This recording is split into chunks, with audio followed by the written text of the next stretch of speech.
Hey, before you read about it on Facebook or Twitter, well, hear about it from your friends. Find out what today's big stories really mean with me, Sean Hannity, today at 2, right here on AM 560. The Answer.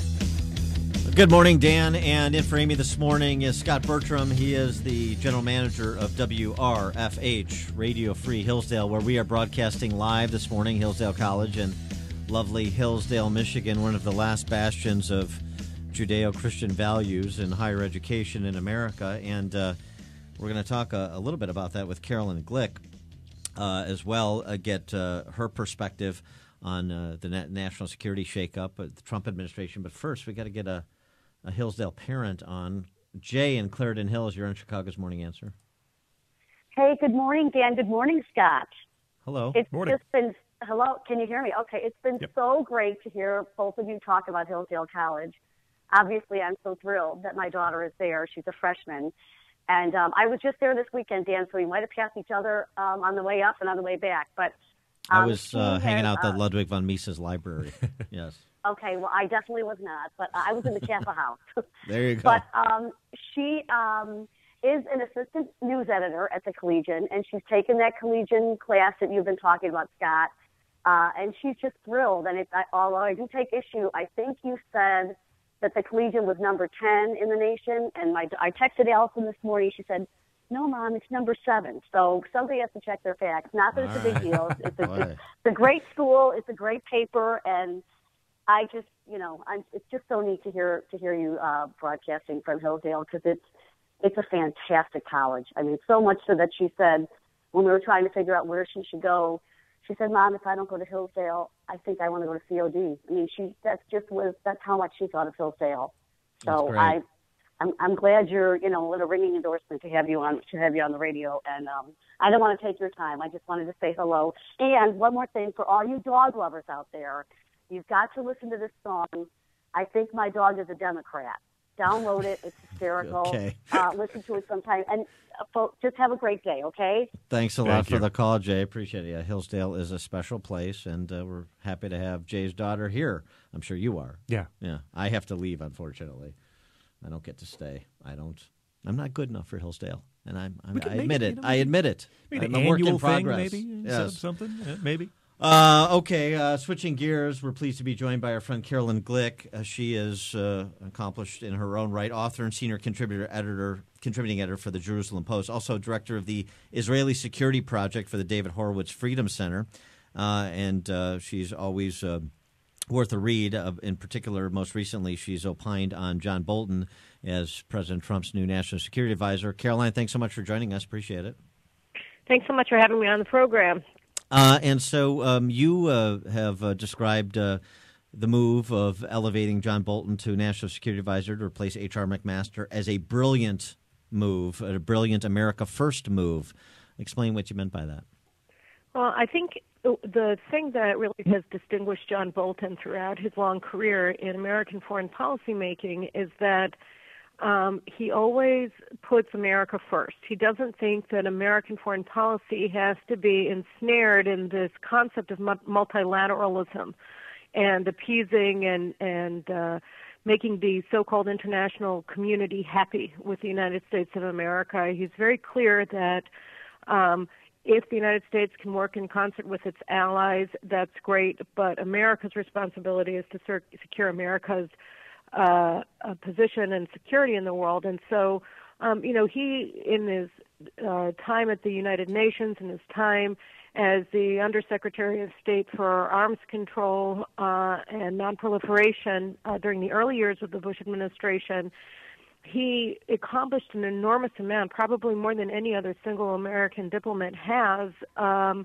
really in decades, because he was very forthright and helped America's allies. He signed over 100 bilateral agreements with 100 different countries, getting them to commit not to bringing any charges against U.S. servicemen before the International Criminal Court, which is one of these multilateral institutions that were established at the end of the Cold War, really with the concept of curbing American power and blocking the ability of the United States to act independently of international institutions. So he was instrumental in ensuring that treaty, the International Criminal Court Treaty, wasn't ratified by the Senate, and then protecting the United States from the excesses of that treaty. Very important work that he did. And, I think that right now the United States, under the Trump administration, is trying to extricate itself from a lot of these multilateral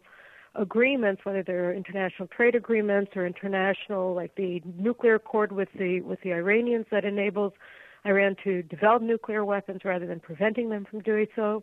All of those things require an American diplomacy that's forthright in its determination to secure American national security. And I think that when you do that in a smart way, that you're able to bring people along to join you, and that's what he proved during his time at the State Department, I think, and at the UN.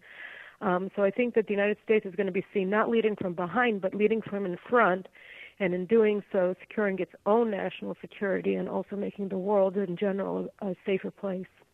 Is the response, I shouldn't necessarily say response because I'm going to ask you if this is a response to Bolton and Pompeo to some extent, but PLO boss Mahmoud Abbas taking out after the Trump administration and America by extension. Again, how should we read the Palestinian Authority response or recent statements by Abbas to the Trump administration?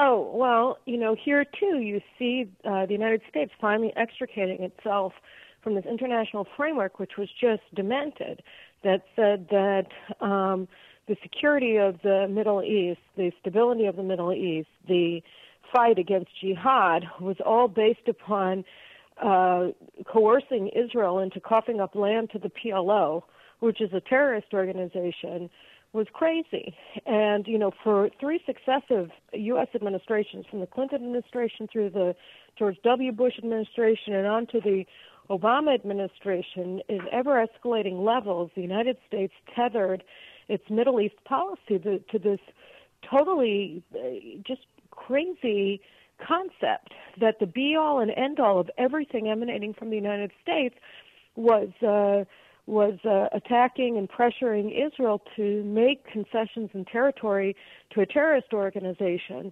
And now we're seeing, by the way, Israel conceded all of the Gaza Strip to the Palestinians 13 years ago.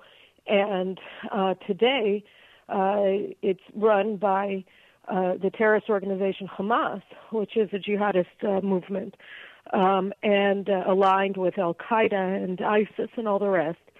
And the idea that Israel should continue to do that and that would bring peace to the Middle East as a whole is so crazy that even the Arabs don't support it. The Arabs support Israel against Hamas and increasingly against the PLO, and there was the United States standing against the Arabs, being more, pro-Palestinian and anti-Israel than the Saudi Arabians.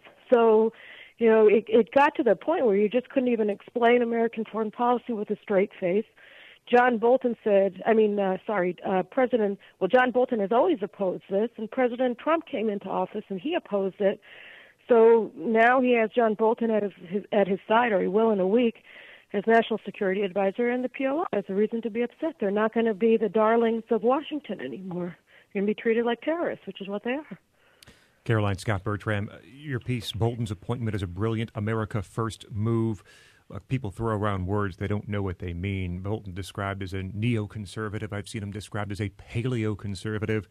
But when you think about his stances on nation building over the years, it does not fit that neat description, the neat narrative of him being a warmongering neoconservative, does it?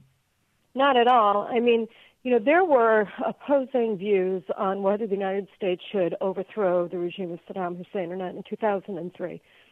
There was an overriding concern for his support for terrorism and his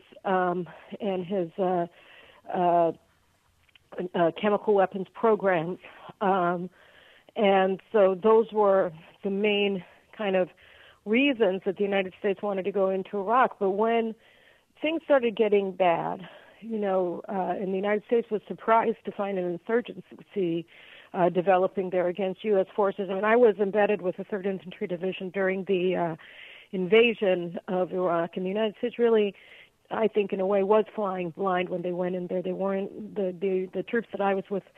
The commanders weren't clear on what awaited them in Iraq in the way that they probably should have been. But they immediately changed gears and said, no. What we're really in Iraq for is not to fight terrorism, and it's not to prevent the proliferation of weapons of mass destruction. It's to democratize the Arab world. And the minute that they did that, they basically doomed themselves, because the United States, with all due respect, has no idea how the Arab world works. And it was very clear by the kinds of things that they were doing in order to advance democracy. They didn't try to change or impact the underlying culture, which is anti-liberal. They said, okay, I'll go have elections. And then the Iranians came in, gave a few $1 million here, a few $1 million there, and lo and behold, the parties that won the election were all controlled by Iran.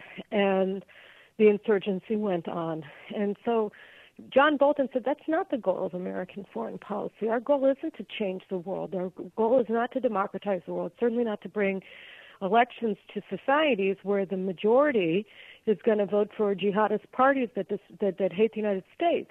We want to use American power judiciously in order to protect America's national security and its interests and its allies. We don't go in willy-nilly to whatever country and say, okay, we're going to change the way you think about the world. And so he was opposed to the whole nation-building strategy that was adopted by the Bush administration fairly early on, but after the invasion of Iraq in 2003.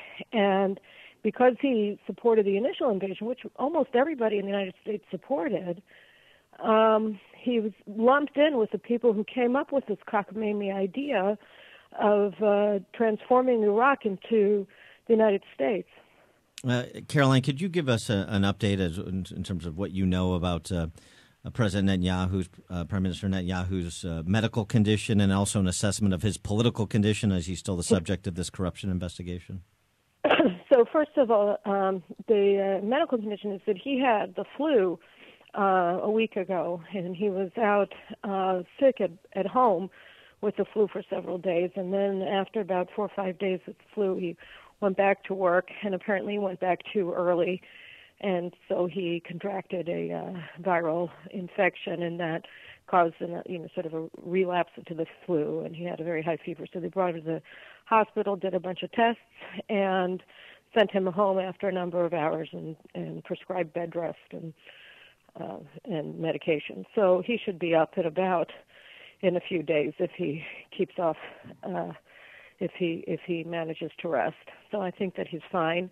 And in terms of his situation politically, we have a situation in Israel which is not unlike the situation in the United States in terms of having a bureaucracy that runs the levers of the state that are very politicized.